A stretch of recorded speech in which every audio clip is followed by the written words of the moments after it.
Welcome to The Scoop with Dukes. I'm your host, Philip Dukes, aka Dukes the Scoop. Check me out on Twitter and Instagram at Dukes the Scoop. And please be sure to hit the like and subscribe button. If you have not become a member yet, please go to the description, scroll to the bottom, hit that link, and become a member. All right, guys, this is the CU Scoop. Colorado, yes, your Colorado Buffaloes have finally gotten off the schneid, in the words of Chris Berman. They got their first Big 12 win, huge victory over a ranked opponent in Iowa State, well coached team, disciplined team, huge win for Coach Prime and the Buffaloes. When you look at Colorado's games throughout the year, they had only really been spanked on one game. That was Houston. I would say you had a chance to win every game that you played. There's a real reality where a couple of plays go your way, and Colorado is standing at 6-1 right now. But right now they're at 3-4, trying to regain their footing in the Big 12, trying to regain their footing as a team, and possibly run the table. Every week after week, if you follow me, if you're here, if you're part of the fam, we talk about Colorado missing leadership and not being able to talk about the end of the season goals because you need to get one. You got to get one. Go 1-0 for the week. Colorado gets a huge win before the bye week to build some momentum before they go into Utah next week after the bye, who's coming off a very dominant victory against Arizona State, a surprising victory. So that's going to be a really crazy environment. But the star today, a lot of stars. You got Tawfiq Bayard with the pick, London Merritt. Like you got some guys who flash, but no star shine brighter than the star of Kaidon Salter. When we talk about good football teams, we talk about teams that take on the personality of their leadership. When we think leadership, first of all, we think coaches.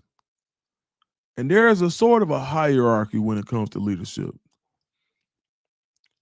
Most head coaches want quarterbacks they can talk to, relate to, and communicate with. They want guys that have some of them in them. You want to be able to find uh, something that you can, a commonality, some type of thread where you can have that type of symbiotic relationship with your quarterback, even if you're a defensive coach. You want to be able to communicate with the guy who's going to be leading your guys on the field as you lead the men off the field. Now, you lead them on the field too, but you're not actually playing. There are usually characteristics that your team takes on. And the first person that has to take that characteristic on is going to be the quarterback. The characteristic that I think that right now Colorado showed last week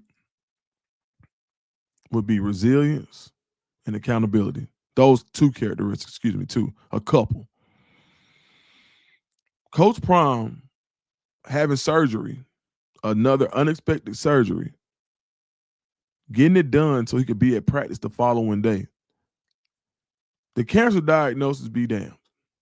That he came and he fought through that, showed his journey, and it's like it never happened already because of the way that Coach Prime attacked it. But following that, the follow up to that, you get more blood clots, and you have to have surgery during the season, and you go have surgery, and you return to practice the next day.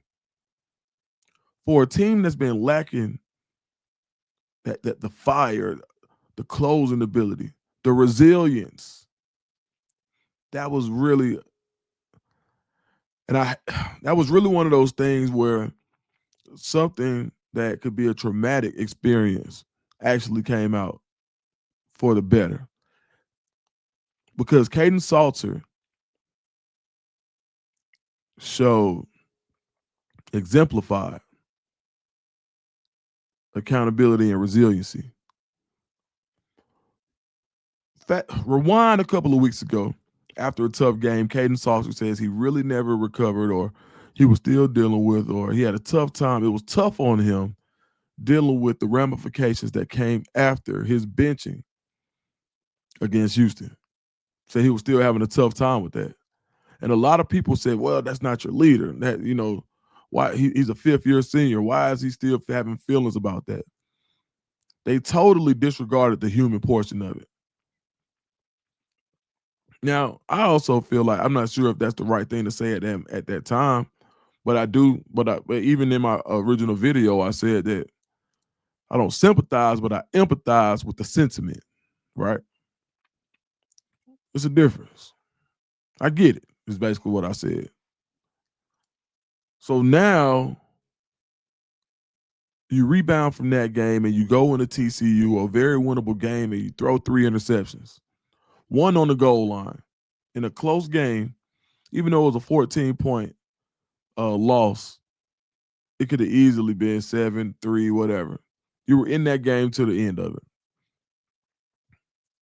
One decision could have swung the pendulum between victory between a loss and victory, defeat and a win. But it didn't happen. Last week, I would say that a good majority of Colorado supporters probably were ready for Julian Lewis to start. Even on my channel, you can see I didn't know if it was time for Julian Lewis to start, but I definitely thought that Julian Lewis would probably get some snaps. And I still believe like you can get you some snaps. I do. I feel like there's a way, and I think he's going to get snaps soon. I think you just got to get him ready, because even with you're always a play away, and I think Julian Lewis has the highest ceiling and of the remainder of the quarterbacks, and he can actually help you get to where you need to go. So I think you got to get him. You got to get you some snaps. But Kaidon Salter rebounding the way he did, it showed me something that I don't think that we've seen, and it's that resiliency, it's the accountability to be able to say, you know what, I'm going to get better. And now you got your first win in the Big 12. This game wasn't a whole lot different than the other games. I mean, you go up top, you go on top early, you give up a ton of rushing yards again. You still got to get that fixed. Abu Sama, 177 yards. You cannot continue to do that. You got to get that figured out. But just like in the other games, you still had an opportunity to win. This time, you just figure it out. Let's go to the box score.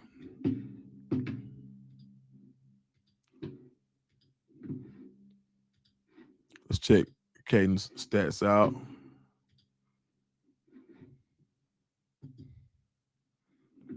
All right, Dig. So you start out, Kaidon Salter, Georgia Tech, 17 for 28, 159 yards, a touchdown, 13 carries for 43 yards and a touchdown rushing. All right. Not the best performance in the world, but far from the worst. And, with some better management, late game management, you probably have a better shot to win that game. But you're in it to the end. 7-point touchdown versus what'll be the number 12 team in the country right now. Delaware 13-16. This is the game where Ryan Staub comes in, moves the offense quickly, takes some shots downfield. But Kaidon Salter, and I maintain this the entire time, Kaidon Salter didn't play horribly at all. He went 13 for 16. Took 3 sacks, did not turn the ball over, had a rushing touchdown. He comes back. So then it tripped me out. I'm like, oh, did they have a bye? But no, that's the game that he didn't play against Houston, where you see the gap between Delaware and Wyoming. All right, Wyoming game, 18 for 28, 300 yards, 86 yards rushing, 390 yards total offense, probably his most explosive game as a Buffalo. BYU, 11 for 16, so still a very high completion percentage, almost 70% of his passes, threw a pick, 17 carries for 50 yards and a tud. And you notice that's a recurring theme. He scored a touchdown in his first 6 games, first 5 games rushing the ball. So TCU, you go back, this is the game where everybody is like, all right, maybe he's not the guy. And it's not about the box score because you can deal with 62% passing. Now, the interceptions, yes, but it probably should have been another interception or 2 that game. Wasn't wildly successful running the ball, 7 for 11, but he did score a touchdown. But this was the game. Took 2 sacks. This was the game where people had kind of lost confidence. So he reads. I mean, if he were to read social media or the headlines, it looks like Kaidon Salter is not the guy. Go to Juju now. Season's over. And all he does is go out and complete 16 out of 25 passes, right around 64%, 255 yards passing, another 60 or 57 yards rushing, 300 yards of offense. No touchdown rushing, but 2 touchdowns passing. Hit a 70-yarder, which you need to take guys out of the box so you can run the ball, so that RPO is more effective. And he has, I would say this is his best game because of the level of competition. I think this was an amazing victory. And not only a victory in the win column for Colorado as a whole, but a victory in the win column for Kaidon Salter as a leader. Becoming the leader of this team, being the guy that people can depend on, being the guy who has the great energy, being the guy who's not going to get down, and being the guy who Coach Prime needs in order to lead this team. This team can go on a run. I don't see where I contended this whole time that nobody in the Big 12 made me feel like they were just, it was just like, they're unbeatable. Nobody made me feel as if Colorado's roster was outmatched. Right now, Texas Tech is probably the juggernaut, but even when I see that roster, Colorado has a lot as well. So right now, Kaidon Salter, I think he has the hearts of Buffalo Nation again.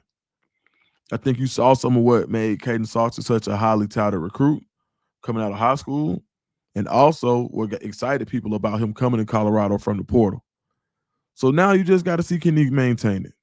You got a bye week. You got good vibes going into the bye. People are going to be talking about this victory.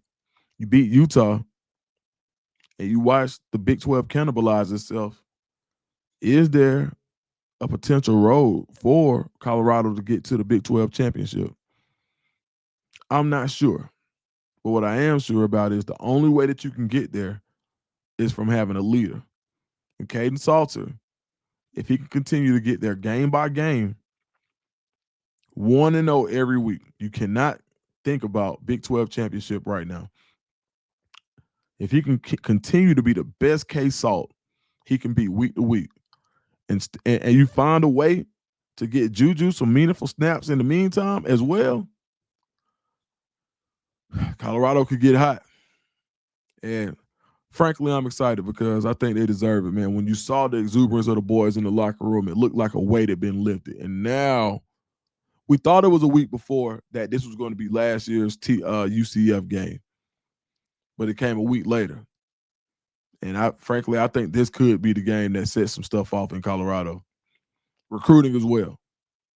All right, guys, that's my time. I appreciate you hanging out with me. Hey, if you got anything you want to talk about during the bye week, drop it in the comments. Anything that stood out to you during the game, drop it in the comments. We could talk about last week's games for a whole week because we don't have another game until next week. So let's talk about it. All right, guys, I appreciate you. Hey, and make sure if you do like to play recreational wagering, if you want to do, anything you want to bet on in a recreational fashion, go to mybookie.ag. Use my code DScoop. Mybookie.ag. Use my code DScoop, and they will match your money up to $500, and your first bet is on them. All right, guys, I appreciate it.